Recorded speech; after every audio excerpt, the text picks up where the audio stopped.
Datin Seri Rosmah Mansur dikenakan hukuman penjara 10 tahun bagi setiap pertuduhan dan denda RM970 juta oleh Mahkamah Tinggi Kuala Lumpur selepas didapati bersalah atas 3 pertuduhan rasuah membabitkan projek solar hybrid di Sarawak bernilai RM1.25 bilion.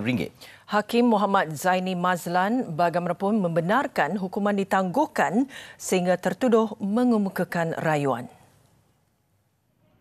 Mahkamah juga memutuskan Datin Seri Rosmah menjalani hukuman penjara tambahan 30 tahun sekiranya gagal membayar denda.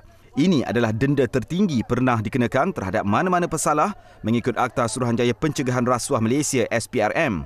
Hakim Muhammad Zaini bagaimanapun memerintahkan hukuman penjara berjalan serentak. Jumlah jaminan RM2 juta yang dikenakan dalam kes itu turut dikekalkan sehingga rayuan diputuskan Mahkamah Rayuan. Hakim Muhammad Zaini dalam penghakiman ringkasnya siang tadi menjelaskan pihak pembelaan tidak berjaya menimbulkan keraguan munasabah terhadap 3 tuduhan itu. Tambahnya, pembelaan yang dikemukakan oleh Datin Seri Rosmah adalah penafian kosong semata-mata. Mahkamah mendapati pihak pendakwaan berjaya membuktikan kes melampaui keraguan munasabah.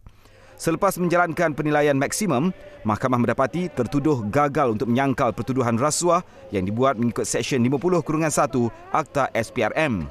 Datin Seri Rosmah dituduh meminta RM187.5 juta dan 2 pertuduhan menerima rasuah berjumlah RM6.5 juta daripada Saidi Abang Samsudin yang ketika itu pengarah urusan Jepak Holdings Sdn Bhd melalui bekas pembantunya Datuk Rizal Mansur sebagai ganjaran membantu Jepak Holdings memperoleh projek bernilai RM1.25 bilion itu.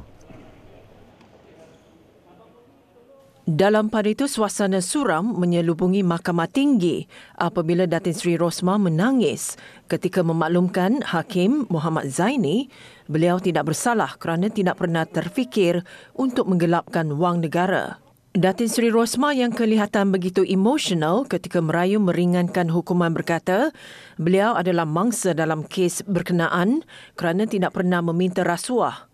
Bagaimanapun, beliau menghormati keputusan mahkamah dan berkata ingin meninggalkan mahkamah dengan kenangan yang baik-baik.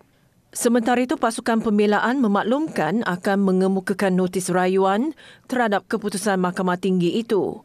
Peguamnya Datuk Jajik Singh berkata rayuan akan dibuat dalam masa terdekat dan mengikut masa ditetapkan mahkamah. Terdahulu, Mahkamah menolak permohonan Datin Seri Rosmah untuk menggugurkan Hakim Muhammad Zaini daripada mendengar atau membuat keputusan berhubung kes rasuahnya. Hakim Muhammad Zaini membuat keputusan itu selepas mendengar hujahan pasukan pembelaan dan pendakwaan. Jelas beliau, 2 dokumen yang didakwa draft penghakiman kes itu adalah pendapat daripada bahagian penyelidikan yang tidak disediakan untuk beliau. Malah beliau juga tidak mengarahkan untuk disediakan. Tambahnya, draft itu tidak mempengaruhi keputusan yang dibuat kerana beliau melakukan penyelidikan sendiri. Permohonan menyingkirkan Hakim Muhammad Zaini difailkan Datin Seri Rosmah 2 hari lalu secara dalam talian dengan alasan hilang kepercayaan kepada hakim terbabit berikutan pendedahan sebuah portal berita yang mendakwa pihak lain menyiapkan keputusan penghakiman kes itu.